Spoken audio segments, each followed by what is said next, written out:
Sienna Clark stood in a dark gas station parking lot, staring at 8 crumpled dollars in her hand. Her last $8, her daughter's breakfast money for tomorrow. Then she heard the sound, a man gasping for air. A massive Hell's Angel biker collapsed near his motorcycle, clutching his chest. His face went gray. He was dying right there on the pavement, and no one else was around to help. "Don't get involved!" the gas station attendant shouted from the doorway. "Those guys are nothing but trouble!" Sienna looked at the dying man, then at her $8. She thought about her daughter Maya waking up hungry tomorrow, but she couldn't just walk away. She ran inside, bought aspirin and water with her last $8, and knelt beside him. She saved his life without knowing who he was. What Sienna didn't know, that choice would change everything. Because the next morning, 100 motorcycles rolled up to her street. Let me take you back to the morning before that gas station. Before everything changed. Sienna's alarm went off at 5 a.m., like it did every single day. She dragged herself out of bed in the tiny apartment she shared with her 6-year-old daughter, Maya. The place was small, run down, in a neighborhood that had seen better days. But it was home. She walked into the kitchen and opened the cabinet. 1 box of cereal, almost empty. Half a carton of milk in the fridge. She poured the last bit into Maya's bowl and made it stretch as far as it would go. Maya came padding out in her pajamas, rubbing her eyes. "Morning, Mommy." "Morning, baby." Sienna kissed the top of her head and set the bowl on the table. She didn't make one for herself. There wasn't enough. This was life now, counting every dollar, stretching every meal, praying that nothing unexpected happened because there was no cushion, no safety net, nothing to fall back on. Sienna worked 2 jobs, mornings at the laundromat, folding strangers' clothes for $11 an hour, evenings at a diner, serving truckers and late-night crowds, hustling for tips that sometimes added up to $20, sometimes less. Her car had broken down 3 weeks ago. She couldn't afford to fix it. So now she walked everywhere, miles to work, miles home, in worn-out sneakers with a hole in the left sole. And the bills kept coming. Rent was due in 3 days. She was $150 short. The landlord had already threatened eviction once. Maya's asthma inhaler needed refilling, $60 she didn't have. The electricity bill had an overdue notice taped to the fridge. But Sienna didn't complain. She'd learned a long time ago that complaining didn't pay the bills. Her grandmother had raised her with one simple rule. Kindness costs nothing, baby, and sometimes it's all we got to give. So Sienna smiled at her coworkers even when she was exhausted. She asked customers how their day was going, even when her feet ached so bad she could barely stand. She kept a little journal by her bed where she wrote 3 things she was grateful for every night, no matter how hard the day had been. That Tuesday started like every other day. She walked Maya to the neighbor's apartment before school, then headed to the laundromat. She folded clothes for 8 hours, her mind on autopilot. Jeans, towels, sheets, over and over. At 2 p.m., she clocked out and walked to the diner. Her shift didn't start until 3, but she liked to get there early, grab a coffee, sit in the back booth, and just breathe for a few minutes. Linda, her co-worker, a kind older woman who'd worked at the diner for 20 years, slid into the booth across from her. "You look tired, honey." "I'm always tired," Sienna said with a small smile. "You worked yourself to death for that little girl." "She's worth it." Linda patted her hand. "I know she is, but you gotta take care of yourself too, you hear me?" Sienna nodded, but they both knew she didn't have that luxury. Her evening shift was busy. Truckers, a few families, some teenagers getting late-night fries. She smiled, took orders, refilled coffee cups, and kept moving. By 10 p.m., when her shift ended, her tips added up to $23. She sat in the back room counting the cash on the table. $23 in tips, plus the $8.47 she'd had left from yesterday. $31.47 total. She needed to keep enough for the bus to work tomorrow. 47 cents. That left her with $31. She tucked 23 away for rent. That left $8 for Maya's breakfast and maybe something small for dinner tomorrow night. $8. She folded the bills carefully and put them in her pocket. Then she started the 2-mile walk home. It was late. The streets were quiet. Sienna was exhausted, but she kept her head up and kept moving. She decided to cut through the gas station parking lot on her way. There was a restroom there, and she needed to stop.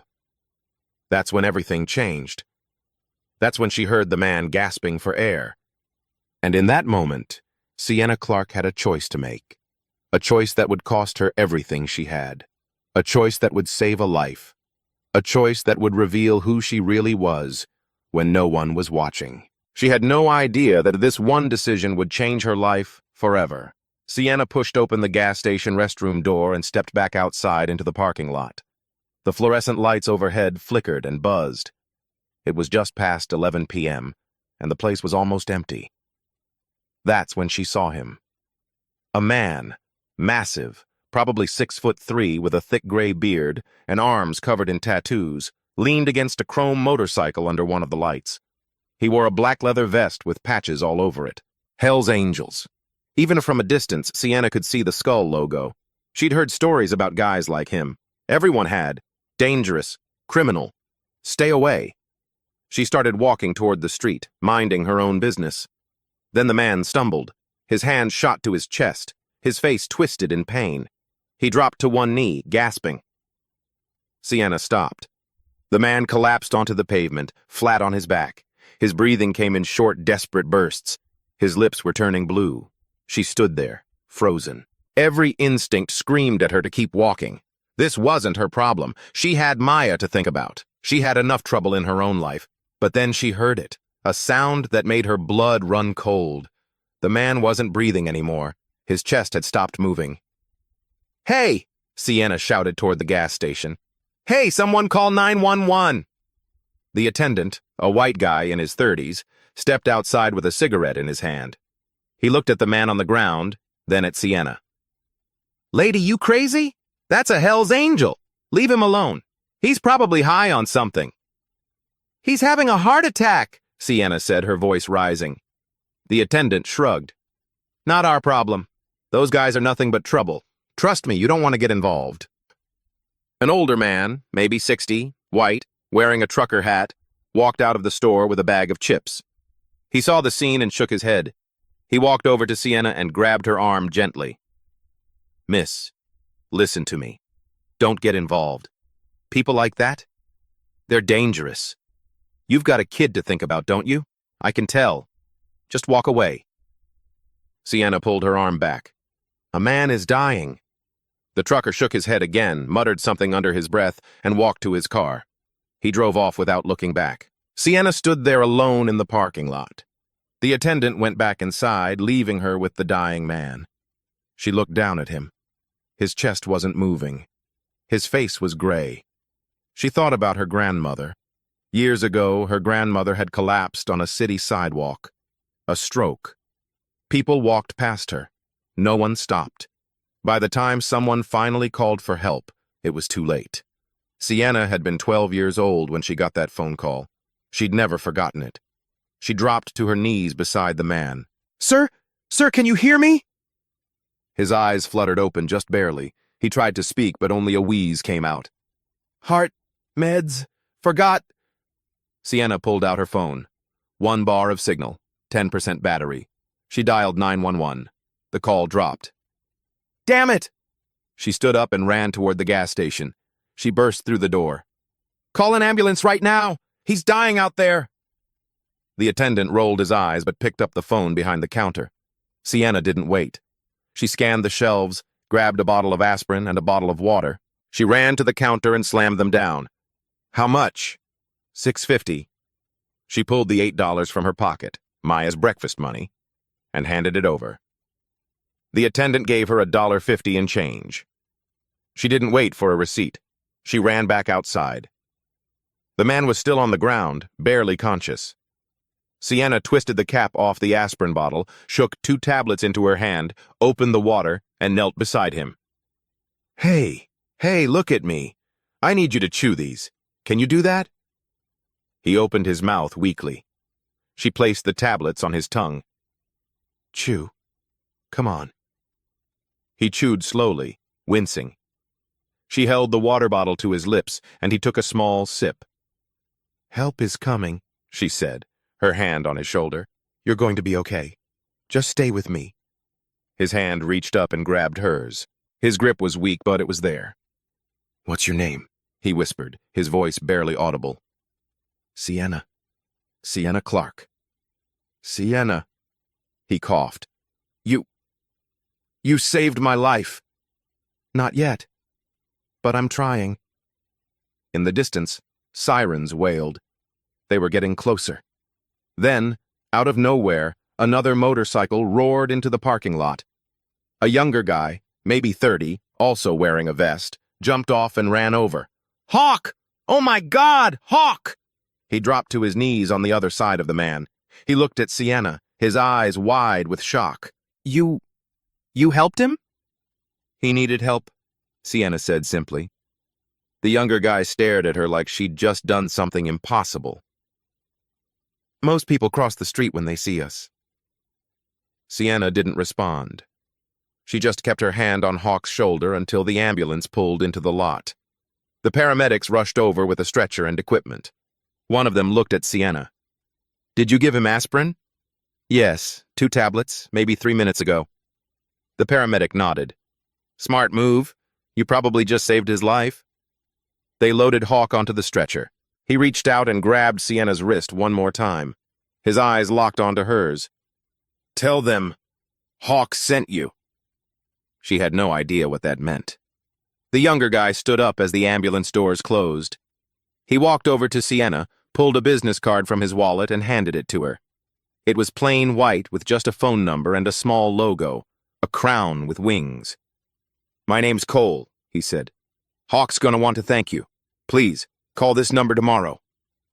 Sienna took the card, her hands shaking. She looked at the logo, then back at Cole. "Who is he?" she asked. Cole smiled, but there was something heavy in his expression. "Someone important. Someone who doesn't forget kindness." The ambulance pulled away, sirens blaring. The gas station attendant stood in the doorway, arms crossed, shaking his head. Sienna stood alone in the parking lot with $1.50 in her pocket and no idea what she'd just done. She walked home in the dark, replaying everything. The attendant's words echoed in her mind. "Those guys are nothing but trouble." But all she'd seen was a man who needed help. Had she made a mistake? She didn't know yet, but she was about to find out. The paramedics worked fast. One of them placed an oxygen mask over Hawk's face while the other checked his vitals. Sienna stood back, her hands still trembling from the adrenaline. Cole paced back and forth, running his hands through his hair. He looked terrified. "Is he gonna be okay?" he asked the paramedics. "We got him stable," one of them said. "But if this lady hadn't given him aspirin when she did, we'd be having a very different conversation right now." Cole turned to Sienna. His eyes were red. "You don't understand. Hawk, he's not just anybody, he's everything to us." Sienna didn't know what to say. "I just did what anyone would do." "No." Cole shook his head firmly. "Most people would have walked away, especially from someone who looks like him." The paramedics loaded Hawk into the ambulance. Before they closed the doors, Hawk pulled the oxygen mask down slightly and looked at Sienna. "Thank you," he mouthed. She nodded. The ambulance doors closed and the vehicle pulled away into the night.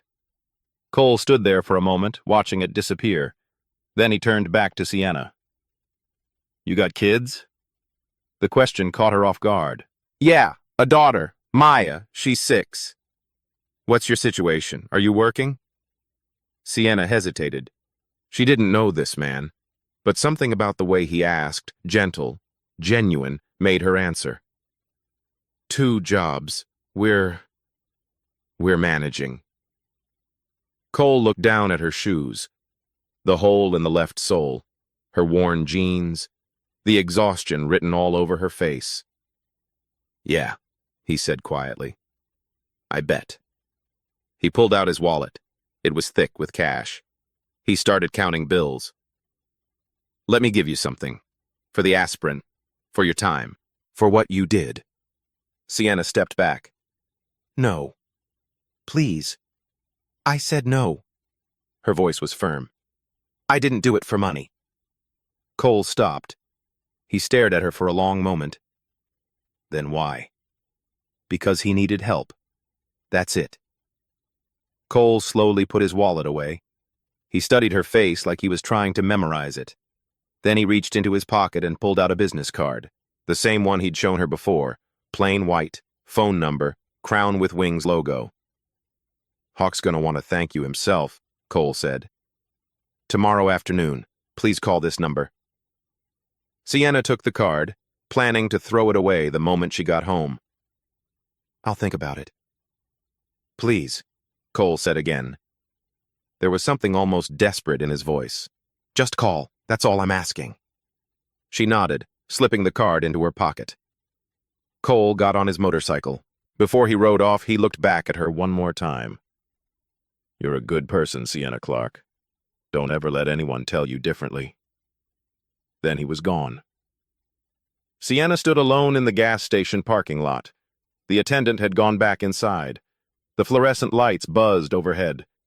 Everything felt surreal, like she'd just stepped out of a dream. She started walking home. 2 miles. In the dark. With $1.50 in her pocket. Her mind raced the entire way. What had just happened? Who was Hawk? Why did Cole look at her like she'd done something extraordinary? All she'd done was help someone.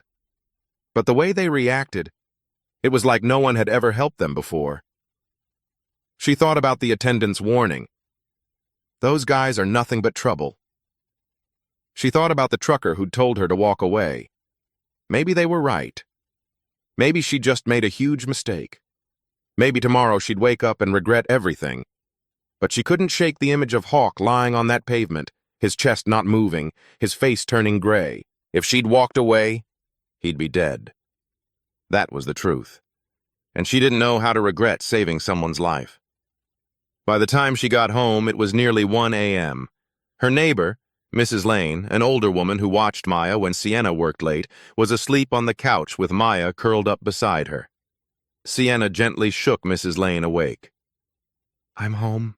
Thank you so much. Mrs. Lane nodded groggily and shuffled out. Sienna carefully lifted Maya and carried her to bed. Maya stirred slightly. Mommy? Shh. Go back to sleep, baby. I love you, Mommy. I love you too.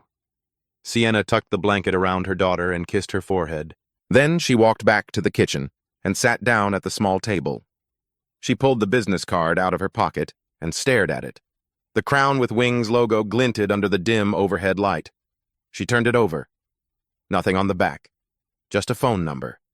Who were these people? She looked at the $1.50 sitting on the table. Tomorrow, Maya would wake up and ask for breakfast. And Sienna would have to tell her they'd have crackers and the last banana. Nothing else. Because she'd spent her last $8 on a stranger. She pulled out her journal, a small notebook she kept by the window.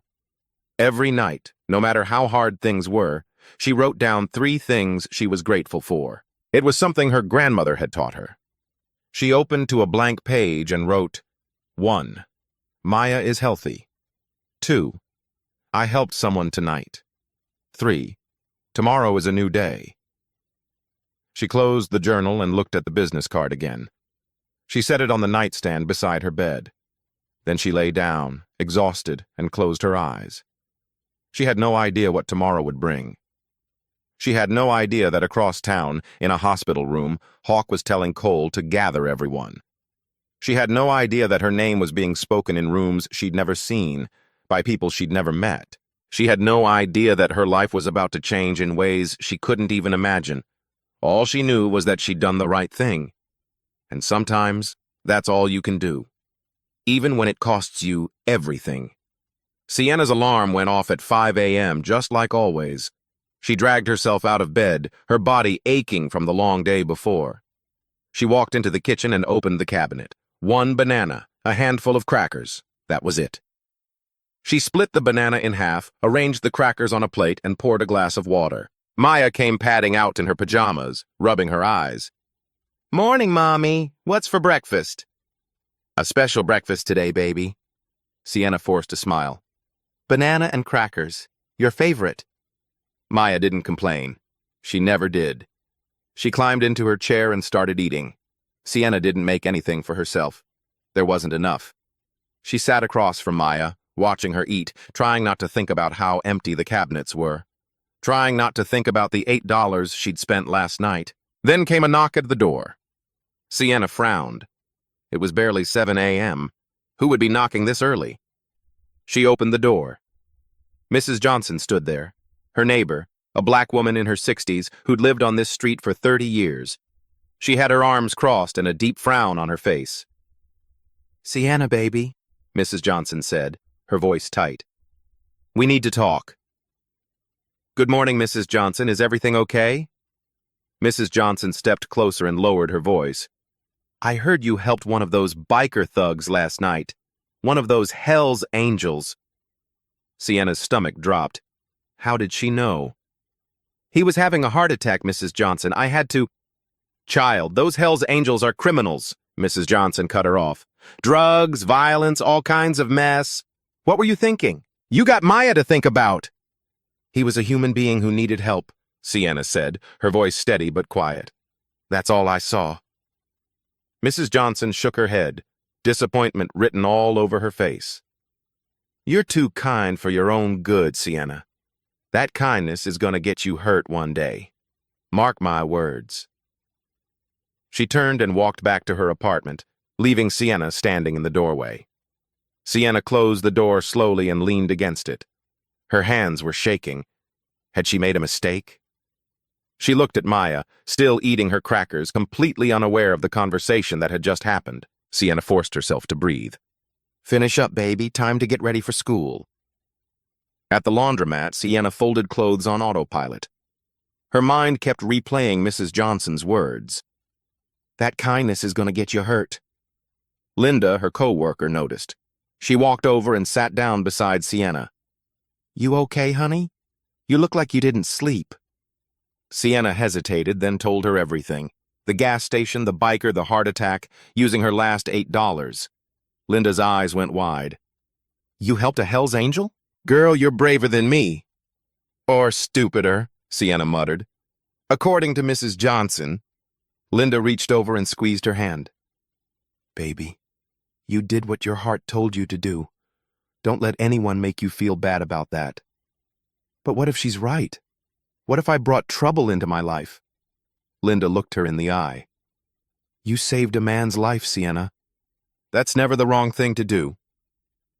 Sienna wanted to believe her, but doubt gnawed at her.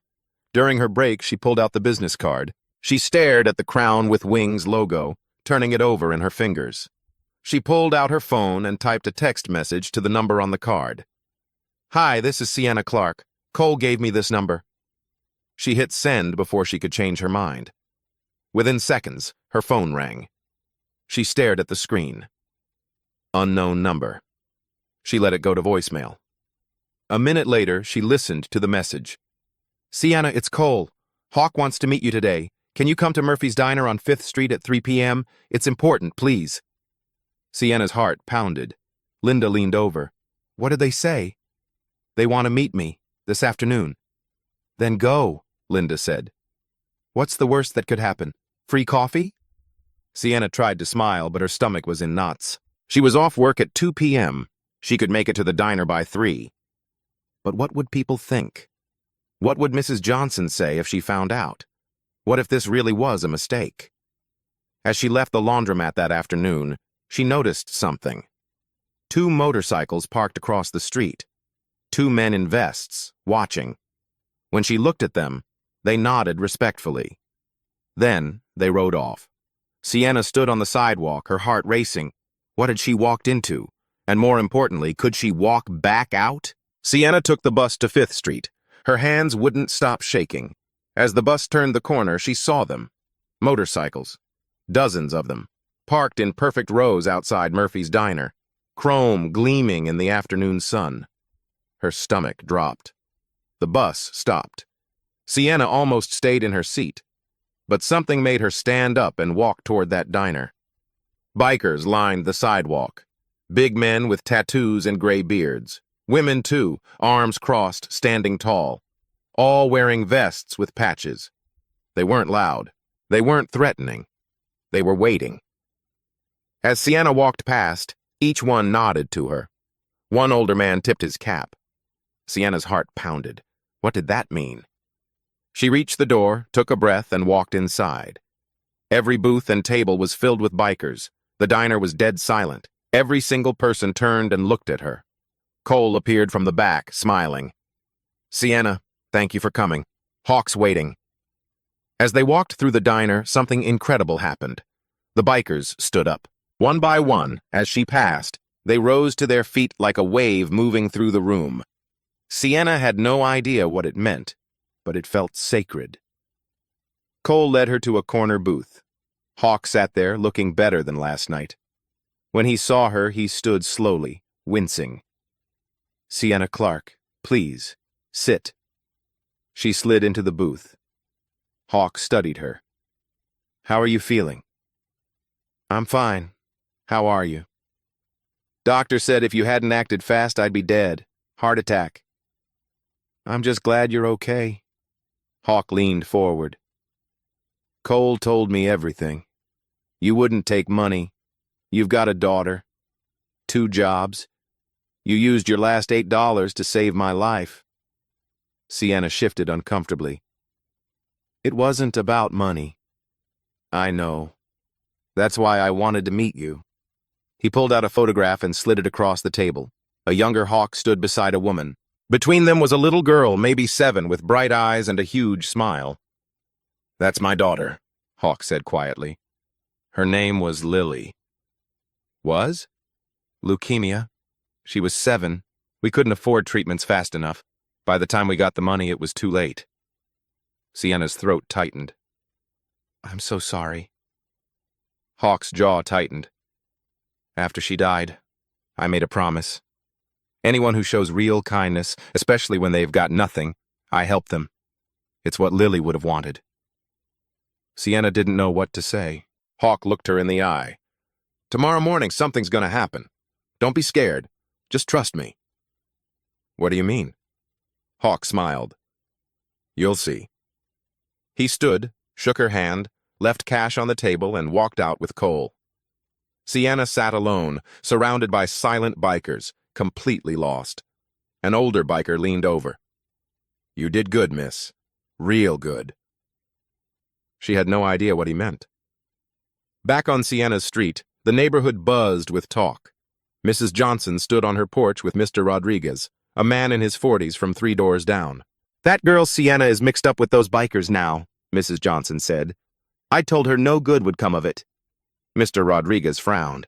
"Hell's Angels? On our street? We gotta do something." A young mother overheard. "I'm keeping my kids inside tomorrow." Word spread fast. By dinner time, the whole block was on edge. Parents warned their children. Curtains stayed drawn. Doors stayed locked. No one knew what was coming, but everyone was afraid. And Sienna? She rode the bus home with a pit in her stomach, wondering if she'd just made the biggest mistake of her life. Tomorrow, I will tell her the answer. Sienna woke to a sound like thunder. Deep, rumbling, shaking the windows. Engines. She rushed to the window and looked out. Her street was lined with motorcycles, hundreds of them, chrome gleaming, black vests, bikers standing in perfect formation. "Oh my God," she whispered. Maya ran in. "Mommy, why are there so many motorcycles?" Sienna had no answer. She threw on clothes and rushed outside with Maya clinging to her hand. The entire neighborhood had come out, but they weren't curious. They were terrified. Windows slammed shut, doors locked, parents pulled children inside. Mrs. Johnson stood on her porch with her phone. "Yes, police! There's a gang on our street!" Mr. Rodriguez ran toward Sienna, face red with anger. "Sienna! What did you do? Why are they here? You brought a gang to our street. Our kids live here." Other neighbors gathered, voices rising. "What were you thinking?" "I told you!" Mrs. Johnson shouted. "I warned you!" The crowd pressed closer, angry faces, pointing fingers. Maya started crying. "Mommy, I'm scared." Sienna pulled her close, hands shaking. "It's okay, baby." But she didn't know if it was. Cole stepped forward, hands raised. "Folks, we're not here to cause trouble." "Then why are you here, Mr.?" Rodriguez shouted. "We're here to help one of your own. Sienna saved a life 2 nights ago. Now we're here to save hers." Silence. A trailer truck pulled up.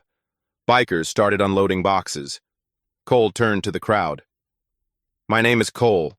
I'm a volunteer with Lily's Legacy, a nonprofit that helps struggling families." "Nonprofit?" someone muttered, skeptical.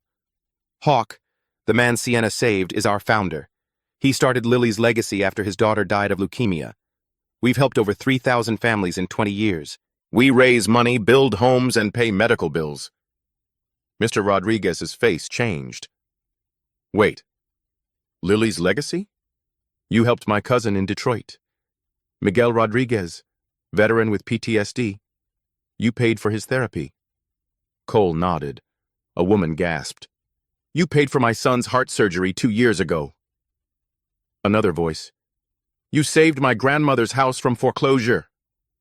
The atmosphere shifted. Fear turned to understanding. Mrs. Johnson's hand covered her mouth. "Lord, we judged you all wrong." Hawk stepped out of the truck, moving slowly. The crowd parted as he walked toward Sienna. He turned to face the neighbors. "I get it," Hawk said. "You saw the jackets, the bikes, the tattoos. You got scared. That's human." He pointed to Sienna. "But this woman didn't see any of that. She saw a man dying and used her last $8, her daughter's breakfast money, to save my life." Complete silence. "She didn't know who I was. I didn't care. She just saw a human being who needed help.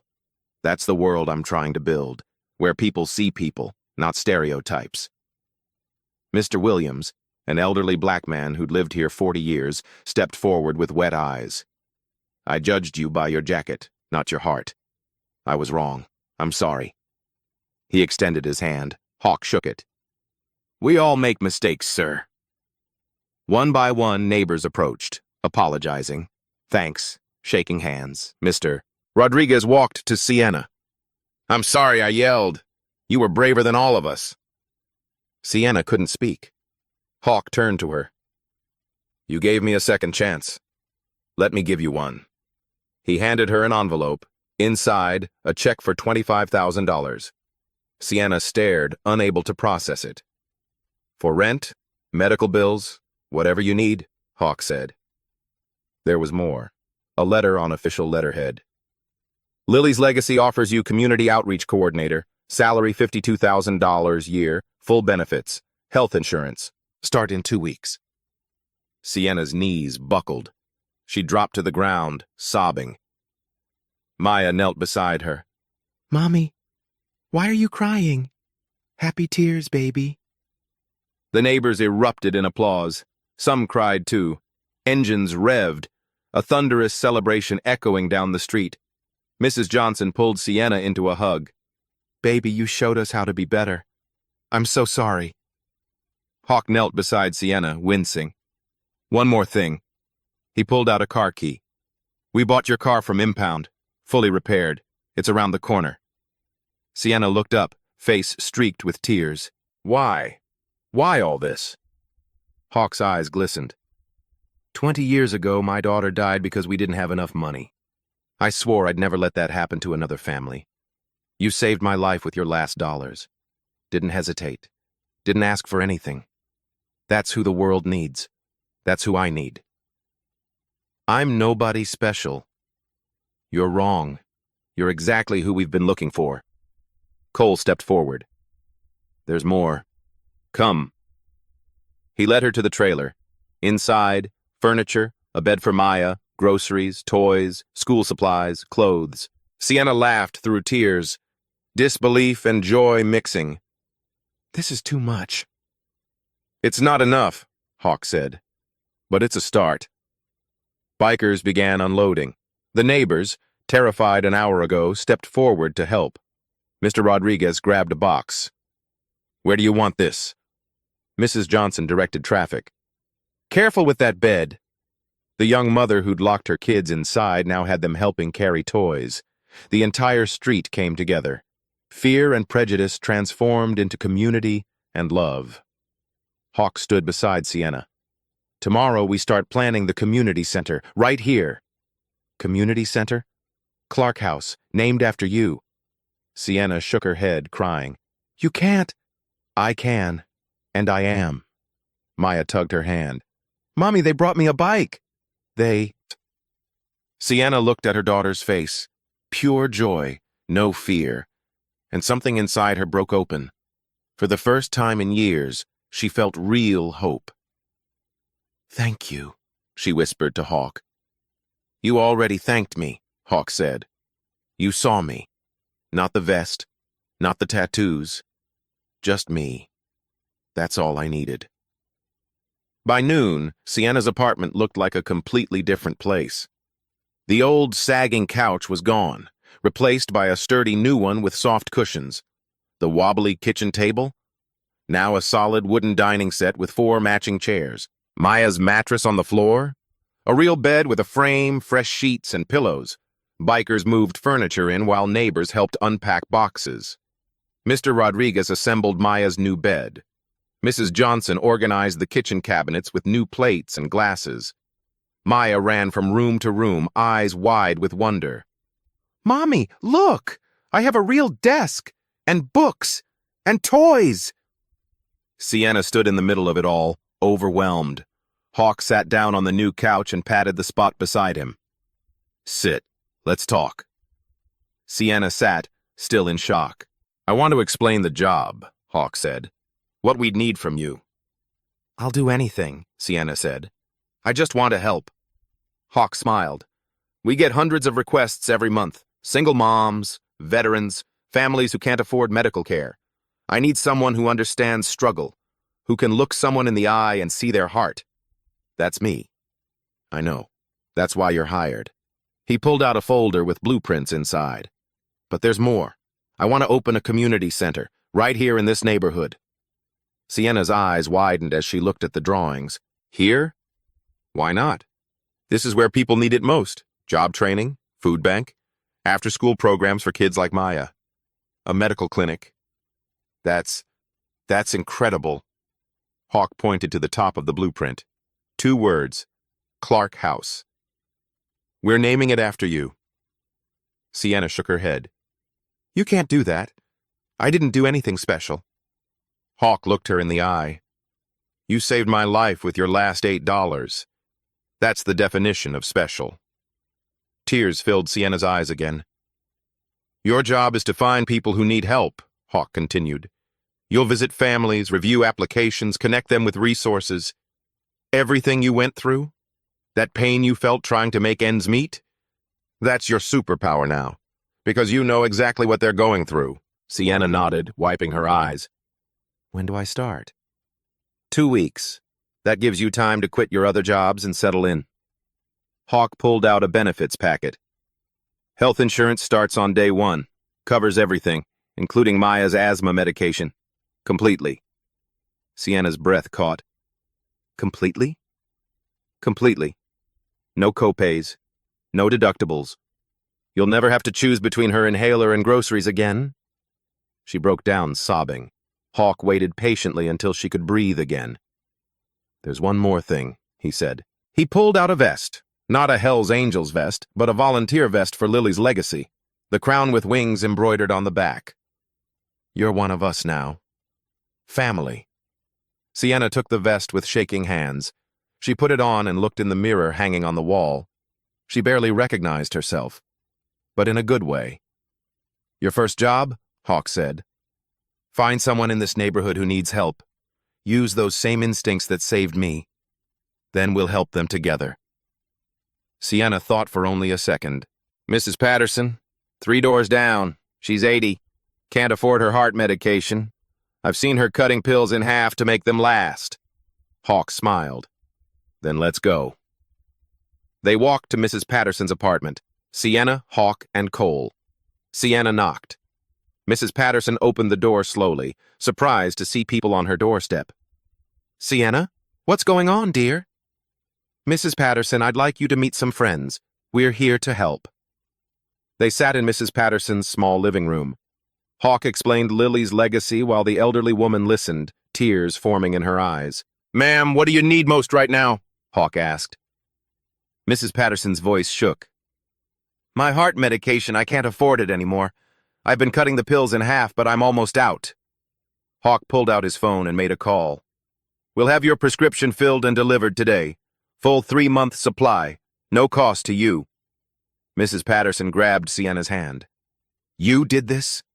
For me?" "We did this," Sienna said. "Together." Mrs. Patterson wept. As they left, Sienna looked back at the elderly woman's grateful face. "This is the best job I'll ever have," she said to Hawk. "I know," Hawk replied, "because you understand what it means to need help. And now you get to be the person who shows up." They walked back to Sienna's apartment where the celebration continued. Neighbors laughed. Bikers shared stories. Maya played with her new toys. And for the first time in 3 years, Sienna Clark didn't worry about tomorrow, because tomorrow was going to be okay. Actually, it was going to be better than okay. It was going to be beautiful. 6 months later, everything had changed. But the change didn't happen overnight, and it didn't happen smoothly. The day after the bikers came, someone posted a video online. Sienna standing in her street surrounded by 100 Hells Angels motorcycles. The footage went viral. The comments came fast. "She's glorifying gang culture. Hells Angels are criminals. Don't be fooled. This is staged. No way this is real." Sienna saw them. Every single one. They hurt. Linda called her.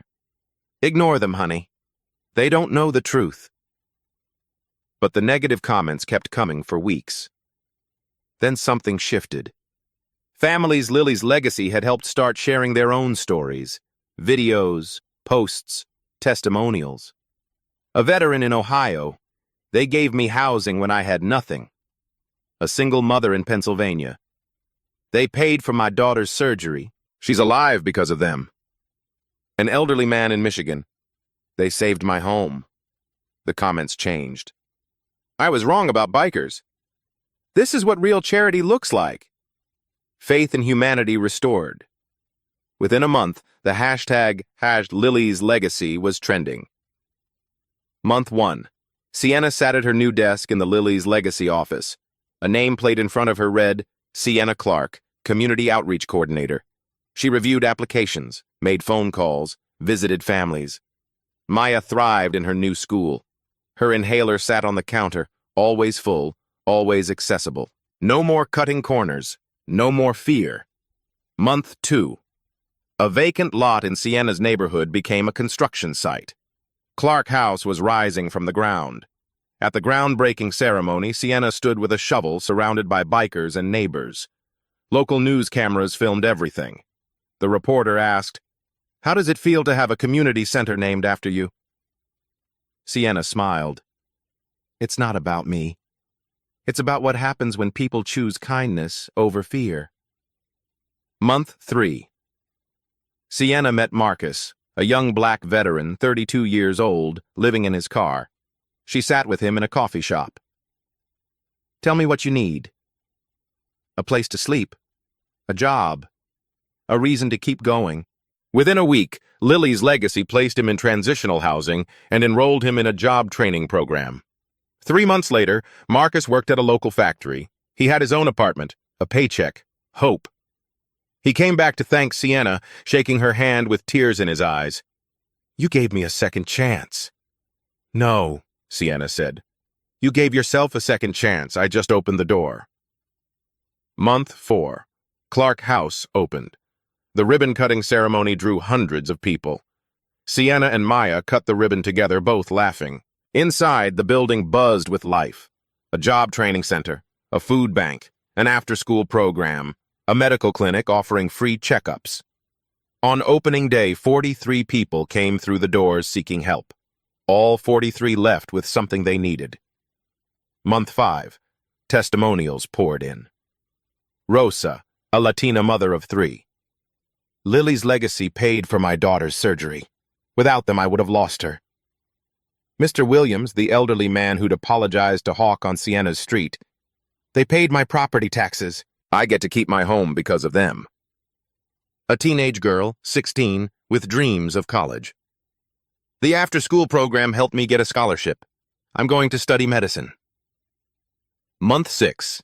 Sienna now led a team of 5 coordinators, each one a person she'd helped first, now paying it forward. Lily's legacy expanded to 3 neighboring towns. Each location is modeled after Clark House. Hawk recovered fully.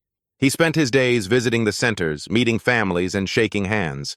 He told Sienna one afternoon, "You know what Lily would say if she could see this?" "What?" She'd say, "Daddy, you did